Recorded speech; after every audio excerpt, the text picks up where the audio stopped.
Hey guys, Rick Shaw here, 3rd of March, 2021. I'm kind of hiding from the sun a little bit. She's a scorcher today. I believe I saw somewhere the humidity was about 80%.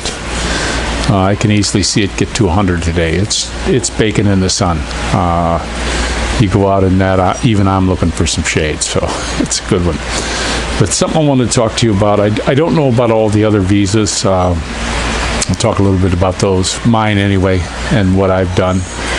I know they got the retirement one. You could probably talk to Tropical Tim. I know he did that. And Grandpa Vlogger is a really good one, or Vlogger Grandpa. I don't know how you look at that. He's got a lot of great information on that. Filipino P's got some stuff on what you can do. But I'm going to tell you what I did. I came here, I married my beautiful little sweetheart. We have some fantastic babies, and we're living the dream. We're just doing our thing, and it's going good.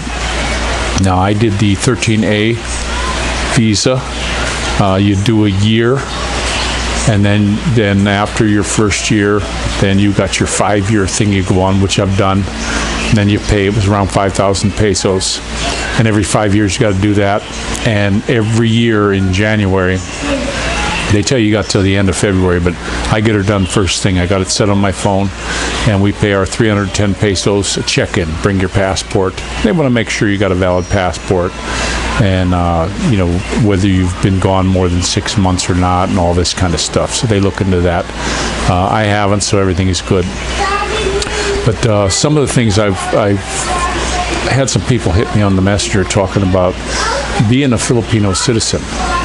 Now, I myself looked into it, okay?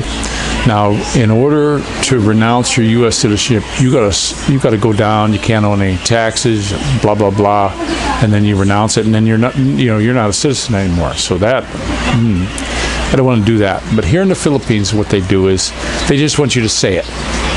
You don't have to really go and renounce your citizenship. They just want you to go down there and throw your hand up and do that. Now, the reason why I didn't do that is to become a Filipino citizen here, all of a sudden, I'm going to start out lying to them. I'm not really going to do that. It's not something that I wanted to do. That's not a way to start a relationship, to lie. So, just so you can own land or something. I have a little wife. I also go in her name. I'm not worried about it. I get people on there saying, oh yeah, these women are going to do this and do that and blah blah blah, and they're going to take you for everything you got. Well, guys, you're not finding the right girl. That's just absolutely ridiculous. I married this woman to be my wife until the end of time. And is it perfect? No, we got squabbles, we got troubles too, just like most folks. But you know something? I'm not going anywhere, neither is she. So that's just the way that is. So I won't start my relationship off as a Filipino citizen with a lie. I'm just not going to do it. And then also they tell you, after 5 years, then you just go do it. No. It takes a lot longer than that. There's lots of stuff that they do. I actually know one fellow who's trying to do it. He's been here, I think, 16 years. He's sitting 8 years to try to do it yet. So it's a slow process. Maybe you got to grease somebody's palms. I don't know about that. I just know I'm not going to do it. But another thing, when you expats come here, you're going to need to do visa stuff and go to their immigration. You're going to have to go to NBI. You're going to have to do a lot of stuff here. I saw somebody on there saying on a comment that you can't go outside without a shirt on. Okay, that's true. Inside my development, nobody bugs me. Security guards don't bug me. Police drive by, they don't bug me. I walk around without a shirt a lot of times. When I leave the gate, I have a shirt on. Now, this fellow said, oh, you can't have a tank top, sando here. Nah, that's baloney. I see people wearing sandos all the time. Filipinos, everybody. I go out in this one like I'm wearing now all the time. Nobody says a thing. I got some regular tank top sando thingies that I wear also. They don't bother you. But I'm going to tell you, when you go to immigration, you do anything in the court system, you go to NBI and all that stuff, dress up, guys. Shoes. You don't want to get down there in a pair of flip-flops after you travel all the way from somewhere to go to immigration, and then all of a sudden you can't get in because you're not in proper attire. It's a serious business here. It's like when I was young. I remember when we went to the grocery store. If my mother said, okay, let's go to the grocery store, you put on your good clothes. You put your shoes on. We ran around when I was a kid barefoot all summer. Before school, we got new shoes. But when you went out, you dressed up. Do the same here. Make sure you do the exact same thing here. You dress up for these things. Now, myself, I'll wear a collared shirt, short sleeve usually. Hi, handsome. But and I wear shoes. I have a buddy, Tom, in California, that's been so gracious to me and helpful. Thanks, buddy. He's sent me a lot because I can't get shoes here. If you got size 14 feet, forget it. Ain't getting nothing. Most of my flip-flops I have here, I'm stepping over the back end of them because I can't get them big enough. I did get one pair of shoes. I know, those are good, huh? Salty stuff, yum. But I did find a place on Facebook that had a pair of shoes, and they went all the way up to their size here, 48 or 49 or something, and I got them. And they're like a slip-on rock shoe, for walking in the river and stuff. They're great. I paid $1,200 for them. But you know something? You got to pay that if you want to find it. But if you got regular size feet, you can find nice shoes here. You can get people to make them. I actually went down to GMA when I first got here, and they were making all my sandals here. The dude, I went down there, I put my foot on the thing, he traced on the thing, we went shopping, we came back a little while later. For 700 pesos, I had 2 brand new pair of tongs. Now the tongs here that we buy, like those ones on the floor there, my wife and the kids, they flip them right off their feet and they slip right into them, but my instep is so high I can't do that. I got to wiggle my feet into them and wiggle my feet out. It's just the way it is. They're tight. They don't make them American sized. Now the ones that fellow made me, he fit me for the arch. He sewed them up just that way, and he made the bottoms of them out of a car tire. The only problem with those was when they got wet, it was like walking on ice inside the slipper. So when we got the next pair made, I had them do it in kind of like a suede type leather, and those ones were good. But what happened with them, they got a fungus in them, and I had to throw them out. Couldn't clear that out. But wear your shoes, dress up. I know it's hot and all that kind of stuff, but I know when we rode down there, we went in an air-conditioned bus, and then we jumped in a taxi. And make sure they turn the meter on. You'll get these son of a guns, they don't want to put the meter. No, you make them turn the meter on, because otherwise they're gonna say, oh, I'll take you there for 700 peso. No, you turn the meter on. I'll pay what's on the meter. And I'll tip them too. So just be careful of that. But you can be in the air condition. Usually when you're going into immigration, you can get inside pretty quick. It's not that hot in there, so you don't get all sweaty for any kind of interviews or anything you have. But do dress up. Just make sure, proper decorum, guys. You're in a foreign land. You're representing the United States. Represent, guys, and look nice when you go somewhere. That's advice I think will go a long way. If you're aggravated because something isn't going your way, mind your P's and Q's, guys. Just don't get upset.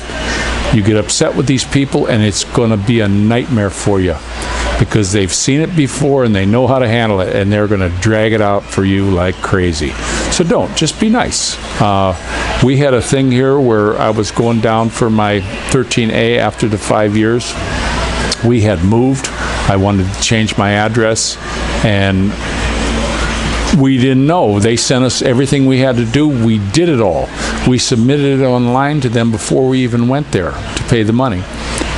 And they forgot to give me that I needed the barangay that I live here at this address. Well, I could have got upset, been a prick, and I'd had to start the whole process over again. But guess what? I just went, oh, dang. Didn't blame them. Didn't blame me. Just said, oh, dang. This sucks. What can I do? And the girl was so sweet. She says, I'll tell you what I'm going to do. I'm going to give you all the stuff, but you need to send me. And she gave me a messenger. So, that's what I can send on. That's easy for me. Emails here are absolutely ridiculous for me. I get people wanting to send me emails. I can't pick it up in this area. I have to drive away to even see my emails. Internet's the same way. Facebook works good. When I upload videos, I have to drive. I have to leave here to upload. I can't do anything here. I'm in a dead zone. Ask Tropical Tim about it. He found out. But she said, okay, you go ahead and get that as quick as you can and send it to me. And we did, and it was all good. Everything went through. She didn't file the paperwork. She gave us the paperwork, but she didn't file it in her office until we sent that, and everything was good. We didn't have to make another trip, because when we go to Manila, it's a day trip. You're never going to just zip up there, get things done, and get back before lunch. Forget it, guys. Not going to happen. Now, when I do go up to Manila to have to do things like this and NBI and all that stuff, I always bring shorts, flip-flops, and a sandal, because as soon as I'm out of there, I got to take it off. It's too hot to be dressed up. Right now, this is July and August in Missouri, guys. We're getting the heat right now. The inside of the car is ridiculously hot when you open up the door. There was actually one car over here. I was just cruising by, and the window burst. One of the windows burst. I thought somebody shot it, and I'm looking. Oh shit! Somebody's shooting. I didn't hear no shot, but this window burst out. Well, from all the heat in the car, and I guess it was a real good sealed car.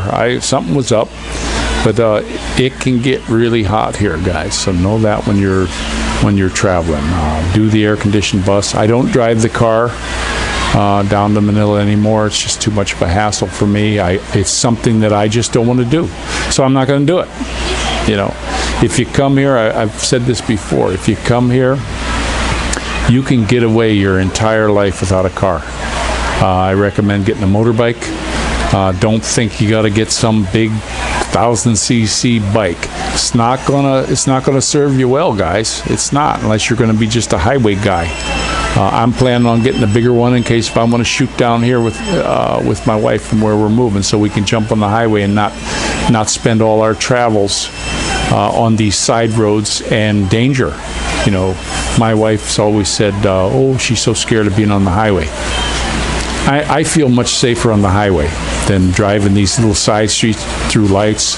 I just saw a video on Facebook where the motorcycle was sitting on the curb, and he saw a bicycle coming, and he asked the guy for a light, and the guy on the bicycle stopped right next to him on the side of the road and was giving him a light, and the car came along, and he disappeared. He hit him. He hit the guy on the bike. Motorcycle guy was okay, but the biker guy was hit by a car and removed off a camera in the blink of an eye. You're going to get that here. These people are texting while they're driving. They're not paying attention. They get tunnel vision. Most Filipinos that drive, that I've noticed, they're not looking way ahead. They're looking right in front of their car. Another thing, they don't know how to judge their car. I've seen people in these little tiny Alto 800s 4 feet from the right-hand side of their car, and they're stopping because they don't think they can get through. It's just what it is here, guys. It's what you're going to see when you're here. And it happens quite a bit. They can't judge their vehicles in general.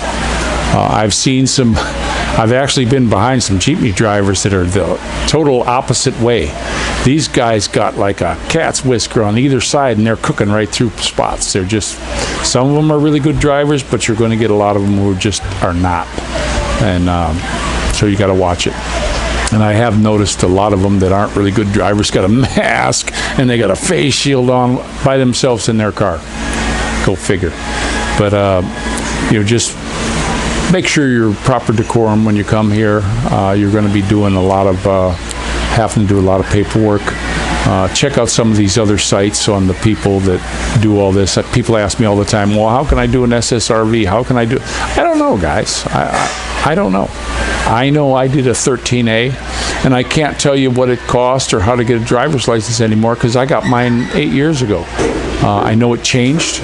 Driver's license have changed here. A good one to talk to is Tropical Tim. He just got his driver's license. So, he's good to go. And, find out from those people that are doing that. I can't really help you on that. I'm set already. I know when mine comes due, I'm going to go down and get it done again. We do the registration on the car. We do all the stuff. It's going to come up next year. I've had it over 2 years now. So, they give you a 3-year when you get it. I'm getting a bike pretty soon. Good luck on getting plates here. I don't know. I heard a story that the dude who had the plate thing stole all the money and went overseas. So you're not really going to get a plate here on a motorcycle. Also, when you register a tricycle, when you buy a motorcycle, you have to register it as a tricycle, I'm finding out, or you got to wait a year if you registered a motorcycle, and then you got to wait a year to put your tricycle on if you registered as a motorbike. Very, very funny the way they do things, but this is the way they do it. I don't know if I could pay again. I haven't really checked it out because I'm still waiting on my bike yet. Hopefully soon. 2 weeks here. You can pretty much figure last 2 months or more. My house was supposed to be 2 years ago, was supposed to be done in 4 to 5 months. It's 2 years, it's still not done. Filipino time, guys. Things here just don't go on your time. Things are going to go on Filipino time. Filipinos do not get in a hurry to get things done. And if you push them, you're gonna lose. Don't push them or get angry or get mad. It's a smile and being just mellow and being cool is going to get you farther than anything. Filipinos, they, from what I can tell, they love Americans. They just do in general, and treat them right. Treat them like you want to be treated. If you come here and you treat everybody like you want to be treated, you're going to go so far here. You're going to thrive in this place. My little children here, somebody said, oh, well, some guy got on there and he's like, oh, well, it's all bull crap for you and you should go back to the state. Well, you know something? I don't think he's been here. This is where I want to raise my kids. I'm lucky. I can afford private schools for them, get them a good education. I have a tutor coming in now. We'll definitely get them in a private school. And I want to see their books every day. And I talked when my daughter was in the other private school. I talked to them. Wait a minute, we need her moving on an accelerated thing. Let's cram her head full now when she's still a sponge. Cram it. I mentioned this before in another video, and I'm going to mention it right now. There was a radio guy that had a test, and he talked about it for a few months, and then he put the test out on his website, and he had everybody take it. I scored a 42. College professors took it. People took this test. Nobody, not one single person passed the test. And it was a test to get out of 6th grade in the New York City public schools in 1911. And a lot of people passed it then because they went to high school in New York City schools. So, this stuff of teachers dumbing kids down, that's all the unions and communist ploy. They want dummies. They want dummies because dummies are easy to control. If you know your stuff, you're good to go, guys. You're definitely good to go. So come here. When you come here, make sure you expats get as much information as you can. Don't just listen to me. I tell you what I can tell you, but check all the other guys that, boots on the ground here. There's a whole bunch of them. Keep looking. Keep just punching expats in the Philippines on YouTube, and you're going to find a bunch. There's a lot of guys that they got some good information. And get as much as you can before you come. Don't come here blind, because you won't be too happy if you do that. I came here, I had been coming here since the late 70s, so you know, I got a feel for the place. I don't know when they're ever going to open up. One day they say they're gonna, next day they say they're not. Cebu's doing this, Manila's doing that. It's a hodgepodge, guys. You might as well get that. So it is a beautiful day, and look out there. I'm not really in the sun that much, but you guys all take care. Don't forget to pray for each other. And guess what? Tomorrow's Easter. It's not about bunnies, guys, and it's not about eggs. It's about our Lord and Savior broke the chains of death. Rickshaw out.